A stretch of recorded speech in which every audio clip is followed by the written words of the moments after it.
예수님께서 뭐라고 말씀하셔요? 너희들이 내가 그라고 말하고 있느니라.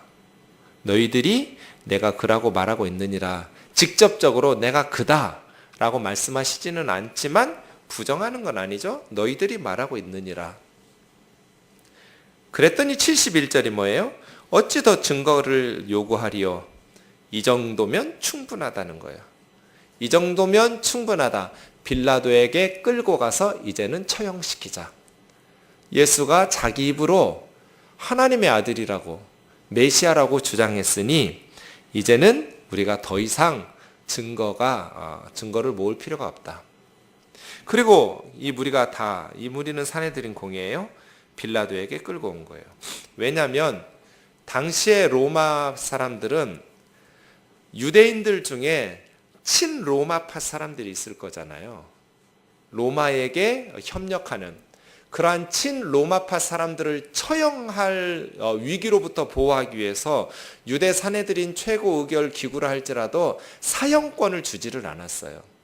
친로마파 인사들을 보호하기 위해서 유대 사람들에게는 사형의 권한이 없었어요. 그래서 유대인이 아무리 큰 죄를 지었어도 유대인을 처형하려면 로마 총독의 허락을 받아야 돼요. 그래서 예수님을 끌고 빌라도 총독에게 가는 것이죠. 그래서 오늘 본문 2절에 보면 고발을 하는데 고발이 세 가지예요. 뭐예요? 제 얼굴 보면 안 나와요. 성경을 보셔야죠. 뭐라고 고발했어요? 세 가지로 고발했는데 뒤에 두 가지는 앞에서 고발한 것을 설명해 주는 거니까 크게 메인 테마는 하나예요. 뭐예요? 우리 백성을 미혹한다 하는 거예요. 이 사람이 이스라엘 사람들을 미혹해서 뭐 하고 있다는 거예요?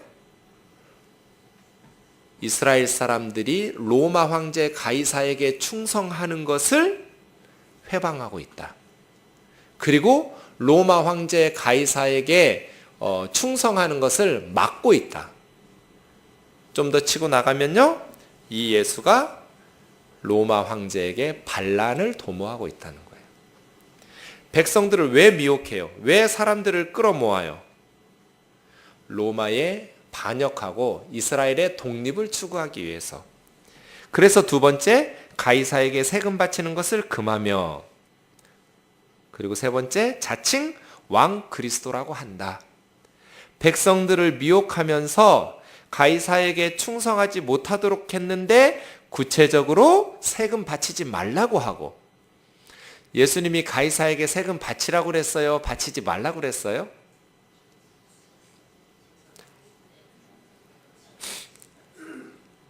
언제 바치라고 그랬어요?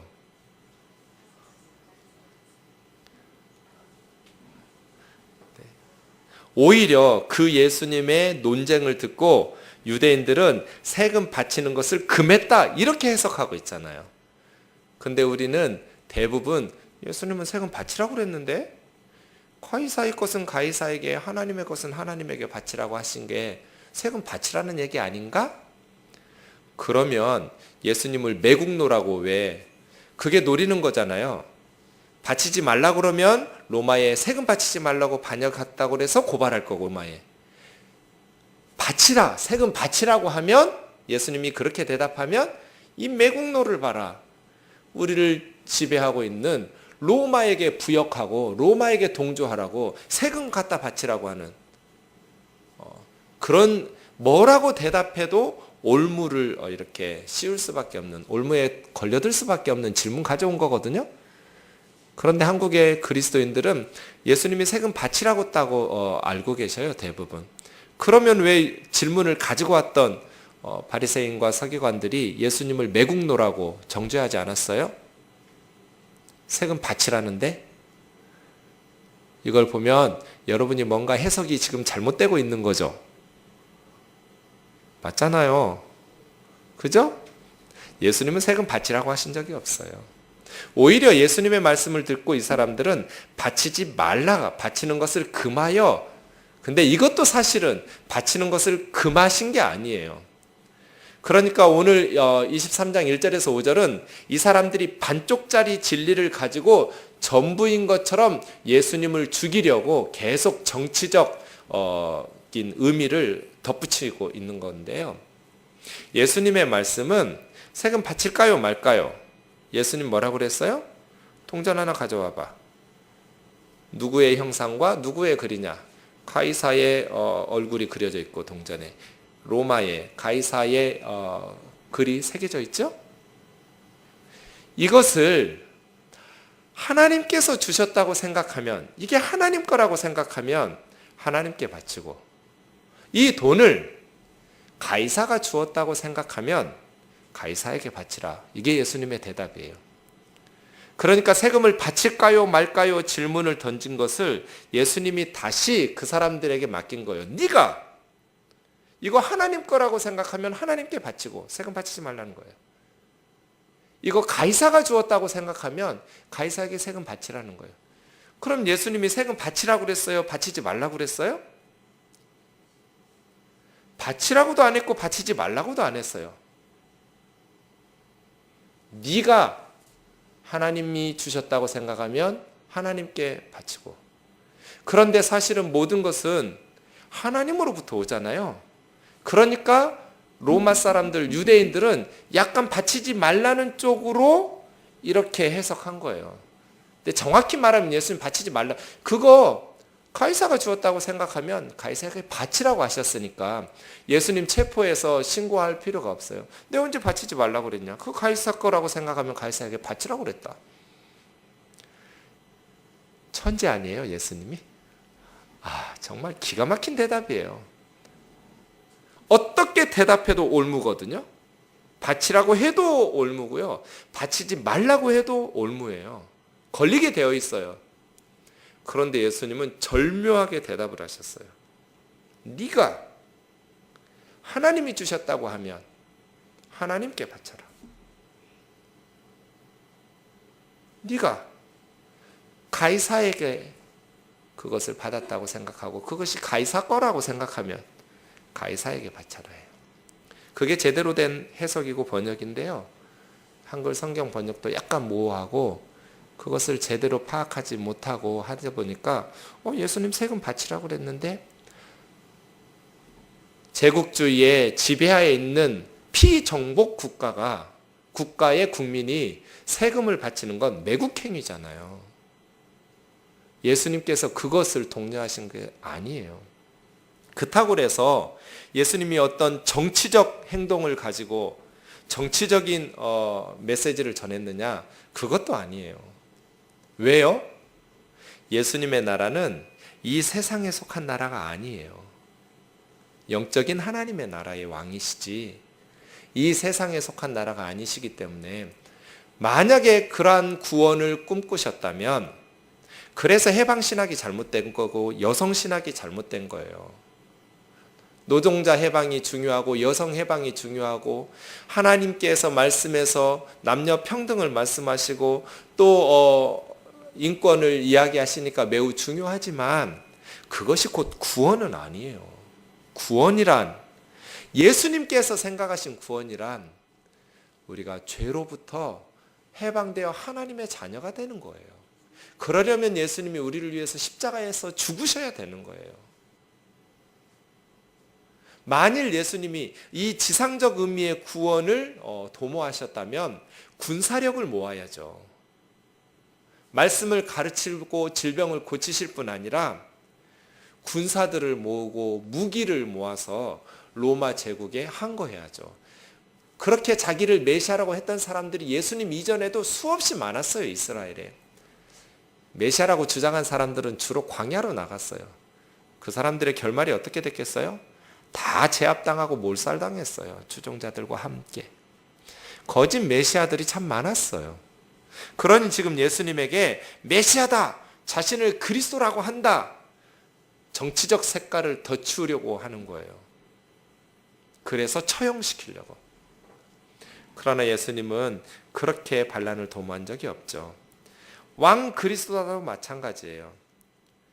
메시아라고 주장했던 사람들은 이스라엘 백성들을 미혹하고 데리고 가서 자신을 왕으로 선포하면서 이스라엘의 구원자로, 왜냐하면 모든 유대인들이 예수님의 12제자조차도 메시아가 오시면 메시아의 왕국이 건설되면 로마로부터의 해방이 첫 번째예요. 정치적 해방. 그게 구원이라고 생각한 거예요. 이 세상에서의 구원, 경제적 풍요, 사회적 공의와 평화를 실현시켜 줄 수 있는 지상적 의미, 육신적 의미의 메시아 구원을 다 생각하고 있었어요. 예수님 12제자도 똑같았어요. 그런데 예수님은 그런 왕이라고 주장하신 적이 없어요. 빌라도가 이 사람 죄가 없다라고 4절에서 말하니까 5절에 이 산헤드린 공회 사람들이 더욱 강하게 격렬하게 반항하면서 온 유대에서 가르치고 갈릴리에서부터 시작하여 여기까지 와서 백성을 소독하게 한다고, 반역자라고, 로마의 반역자라고 처형해야 된다고 주장해요. 여러분, 이 산헤드린 공회 사람들 한번 가만히 생각해 보세요. 좀 이상한 점 발견하지 못하셨나요? 이 사람들 행동이 지금 정상이 아니에요. 왜 정상이 아닐까요? 이상한 행동이에요. 지금 이상한 짓 하고 있는 거예요. 이런 식이에요. 이 사람들 유대인이에요? 로마인이에요? 유대인이죠. 산헤드린 공회 다 이스라엘 사람이에요. 그럼 유대인이면 자기 유대 사람이 뭐 가능성이 있든 없든 희박하다 할지라도 로마에 항거하는 거를 지지해야 돼요? 반대해야 돼요? 일제강점기에 한국 사람들이 어떤, 그것도 국회의원이나 뭐 대법원 판사들이나 이런 국가의 지도급에 있는 영적 지도자, 또 정치적 또 사법적 지도자들이 일본 총독에게 가서 다른 한국 사람을 고발하는 거하고 똑같은 짓이잖아요. 저 청년이 지금 일본 황제를 반역하면서 백성들을 미혹하고 있다. 이것이 한국인들이 고발했다고 하면 이게 얼마나 우스꽝스러운 행동이냔 말이에요. 지금 그거 하고 있는 거예요. 그래서예요. 이 사람들이 왜 이렇게 말도 안 되는 짓을 하고 있어요? 자신들의 지위와 영향력을 계속 유지하기 위해서예요. 자신들의 지위와 특권을 계속해서 유지해야 되는데, 갈릴리 나사렛의 촌뜨기 예수가 나타나서 백성들을 미혹하면서 초유의 사태를 일으켰어요. 그것도 6월절에 뭐 사람 몇 없는 시절이 아니고 1년 중 가장 예루살렘 성전에 많은 사람들이 몰려들 때 다 뒤집어 엎으면서 만민이 기도해야 될 아버지의 집에서 너희가 강도의 소굴로 만들었다고 직격탄을 날리면서 누구도 하지 않는 성전 청결 사건을 일으키셨잖아요. 그러니까 유대 종교 지도자들의 입장에서는 예수님은 제거해야죠. 자신들의 지위와 영향력과 특권을 유지하기 위해서 예수님을 죽이겠다고 빌라도 총독에게 말하는데, 이것이 너무나 몰역사적이고 반민족적이에요. 그래서예요. 저와 여러분이 눈앞에 있는 이익을 위해서 살지 말고 하나님의 진리를 위해서 살아야 돼요. 그걸 위해서 기도하셔야 돼요. 너무나 많은 사람들이 눈앞의 이익을 위해서 살아요.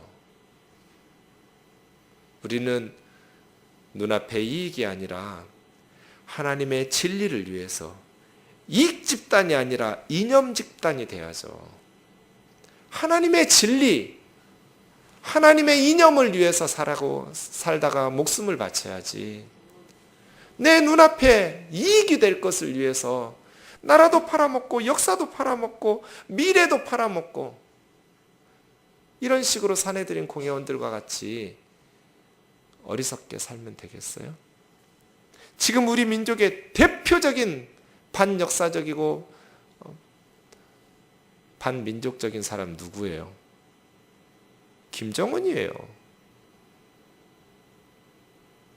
왜 핵무기를 만들어요? 왜 막대한 자금을 투자해서 장거리 미사일을 개발해요? 백성들이 굶어 죽고 있잖아요. 저 얼마 전에 아시죠? 전화 통화했는데 울어요. 북한 다녀오시고 이 할아버지가 너무나 가슴이 아파가지고 애들이 굶어 죽는 거예요. 너무 추운데 벌벌벌벌 떨고 있는 거 보시고는 금방이라도 눈물이 터져버릴 것 같아요. 내 백성은 얼어 죽고 굶어 죽고 있는데 왜 핵무기를 개발해요? 설마 미국하고 전쟁하면 그 핵무기로 이길 수 있다고 생각할까요? 그럴 리가요. 그런데 왜요? 그게 있어야 자기 몇 명 정권의 안보를 유지할 수 있거든요. 그래야 협상이 되잖아요. 우리 건들면 쏴버린다. 반민족적, 몰역사적. 눈앞의 이익을 위해서 살면 안 돼요. 진리를 위해서 살아야죠. 교회도 마찬가지죠. 눈앞의 이익을 위해서 살면 안 되죠. 그리스도인들이, 교회가 하나님의 진리를 위해서 목숨 걸고 살아야죠. 이 빌라도 총독 앞에서 억지 부리고 있는 이 산헤드린 공회원, 유대 종교 지도자들의 모습을 보면 너무 한심하고 안타까워요. 두 번째, 빌라도 총독을 좀 보죠. 빌라도 총독이 그 2절에 고발하는 내용을 듣고 3절에 예수님에게 묻습니다. 네가 유대인의 왕이냐? 예수님께서 네 말이 옳도다 그랬어요. 근데 4절에서 빌라도는 백성들에게, 무리와 대제사장들에게 내가 보니 이 사람에게 죄가 없다 이랬어요. 좀 안 맞죠? 3절하고 4절하고 맞아요? 빌라도가 고발을 듣고 예수님에게 물었잖아요. 네가 유대인의 왕이냐? 예수님이 나 유대인의 왕 아니다. 이러면 4절이 말이 돼요. 내가 보니 이 사람 죄 없다. 근데 3절에서 예수님에게 물었어요. 빌라도 총독이. 네가 유대인의 왕이냐? 맞다. 내가 왕이다. 근데 사람들에게 이 사람 내가 보니까 죄 없다. 좀 안 맞지 않아요? 여러분은 맞으세요? 안 맞죠? 왜 이랬을까요? 이때 한두 마디만 한 게 아니에요. 사실은 13절 보시죠. 뒤로 좀 가서요. 빌라도가 대제사장들과 관리들과 백성들을 불러 모으고 내가 이 사람이 백성을 미혹하는 자라고 너희들이 끌고 왔길래 신문에 봤다. 너희들이 고발하는 대로 미혹하는 사람인지 내가 이 사람에게서 여러 가지를 따져 물어보니 죄가 없다. 예수는 정치적 지도자가 아니라 종교 지도자다. 예수가 말하는 하나님의 나라, 예수가 말하는 왕은 영적 의미에서 왕이고 그 나라이지 정치적 의미의 지도자라면 너희들을 훈련시킨다거나 무기를 모집하거나 군사적 조직이 있어야 된다. 무력을 사용해야 되니까. 어떤 흔적도 없다. 라고 확신한 거예요. 어떻게 이런 확신들을 했을까요? 요한복음 18장을 좀 찾아보겠습니다. 요한복음 18장 36절입니다. 사실은 좀 재밌는 모습이 요한복음 18장에 나오는데요. 요한복음 18장 33절부터 보겠습니다. 이에 빌라도가 다시 관정에 들어가 예수를 불러 이르되 내가 유대인의 왕이냐? 이 부분이 똑같죠. 우리 오늘 본문 누가복음 23장 3절하고 똑같아요. 내가 유대인이 왕이냐 했을 때 누가복음에서는 생략하면서 네 말이 옳도다 이렇게 바로 대답하신 걸로 나와 있는데 요한복음은 좀 더 자세한 대화 내용이 나와요. 빌라도 총독이 네가 유대인의 왕이냐 했을 때 예수님께서 일격을 가하시죠. 급습 질문을 던져버려요. 이 말이 네가 스스로 하는 말이냐 다른 사람이 나에 대해서 한 말이냐? 무슨 뜻이에요? 네가 동의해서 나에게 묻는 말이냐? 너도 내가 유대인의 왕이라고 생각하느냐? 아니면 너는 동의하지 않으면서 사람들 말 듣고 하는 소리냐? 이 말이에요. 그랬더니 빌라도가 내가 유대인이냐? 네 나라 사람과 대제사장들이 너를 내게 넘겼으니 내가 무엇을 하였느냐? 그때 빌라도는 믿지 않는다는 얘기거든요. 36절에 뭐라고 그래요? 내 나라는 이 세상에 속한 것이 아니니라. 만일 내 나라가 이 세상에 속한 것이었다면 내 종들이 싸워서 나를 유대인에게 넘기지 않게 하였으리라. 이제 내 나라는 여기에 속한 것이 아니니라. 예수님께서 말씀하신 유대인의 왕, 예수님께서 말씀하신 메시아의 왕국은 이 세상에 속한 것이 아니라 영적인 의미의 크란 나라라고 분명히 말씀하시는 거죠.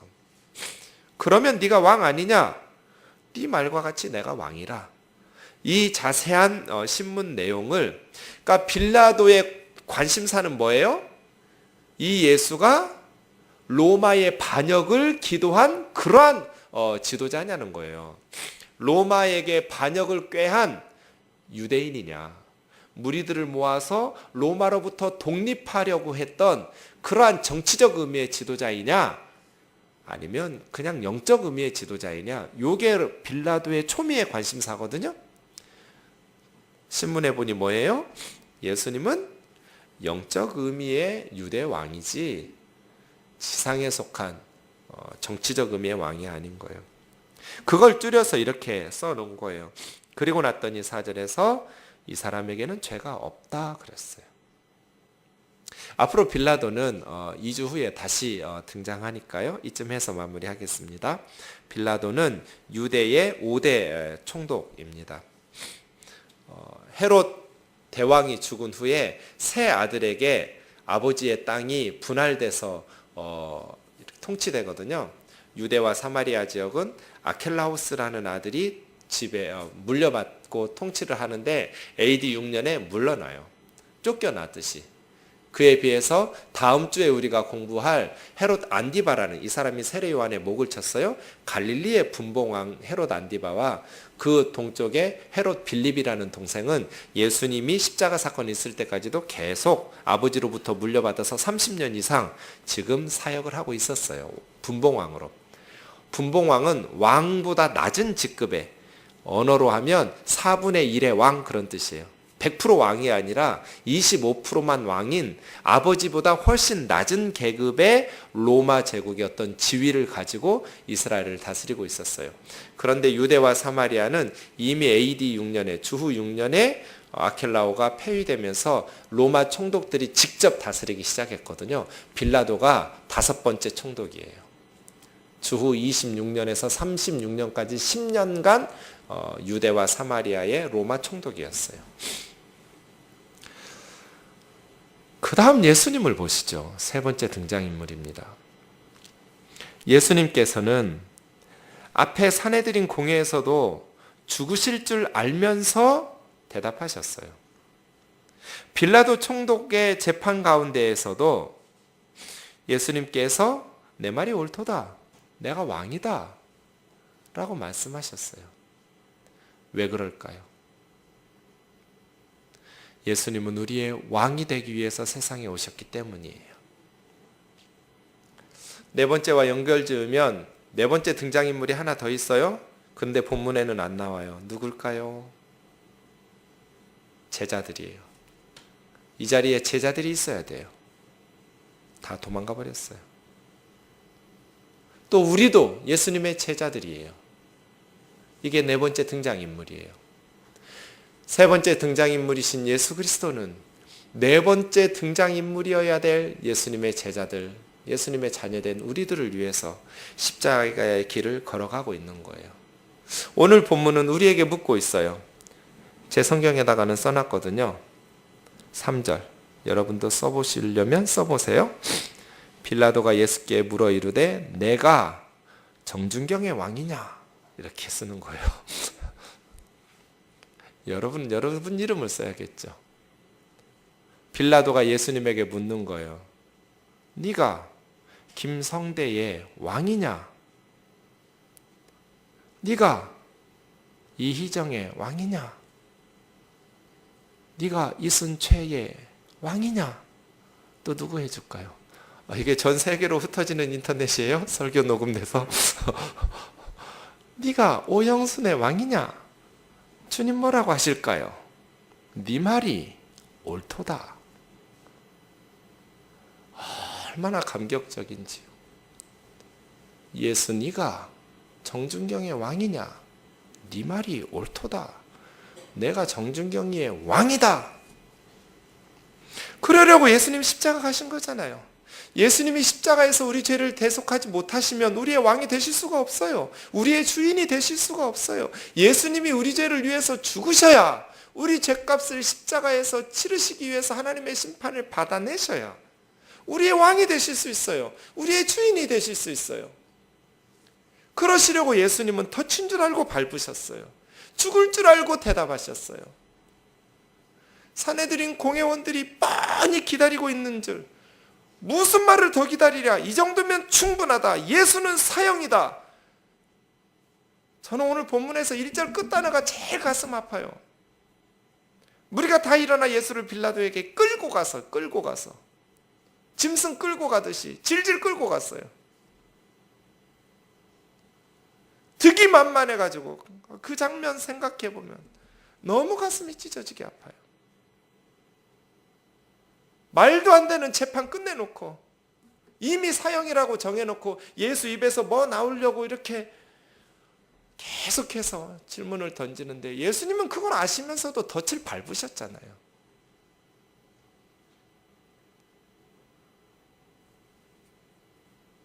됐어. 이 정도면 충분해. 이제 이건 죽었어. 하면서 질질 끌고 빌라도 앞에 가서 사형시켜야 된다고 끌고 가는, 그걸 다 아시면서도 끌려가시잖아요. 왜? 저와 여러분의 왕이 되시기 위해서. 인생은 왕이 누구냐에 따라서 결정됩니다. 그리스도인이라고 말하면서 세상을 왕으로 삼고 사는 사람들이 너무 많아요. 물질을, 만몬을 왕으로 삼고, 쾌락을 왕으로 삼고, 권력을 왕으로 삼고, 사회적 지위를 왕으로 삼고, 예수를 왕으로 삼지를 않아요. 그러니까 참된 자유도 참된 은혜도 경험할 수가 없어요. 바라기는 저와 여러분이 예수 그리스도를 참된 왕으로 삼기를 주의 이름으로 축원합니다. 그래서 성경에 다 써놔요. 네가, 여러분 이름을 쓰는 거예요. 가로 열고, 권현진의 왕이냐? 주님이 우리의 왕 되시려고, 네 말이 옳도다 하시려고 십자가에 죽으셨잖아요. 왕 되신 주님 앞에서 바르게, 주님의 은혜 안에서 바르게 믿음으로 살아갈 수 있기를 주의 이름으로 축원합니다. 그래야 예수님의 제자죠. 그래야 예수님의 희생이 헛되지 않겠죠. 우리 찬양하고 말씀 붙들고 먼저 기도합시다. 세상 흔들리고 사람들은 변하여도 나는 주를 섬기리. 주님의 사랑은 영원히 변하지 않네. 나는 주를 신뢰. 기도 제목 뒤편에 있습니다.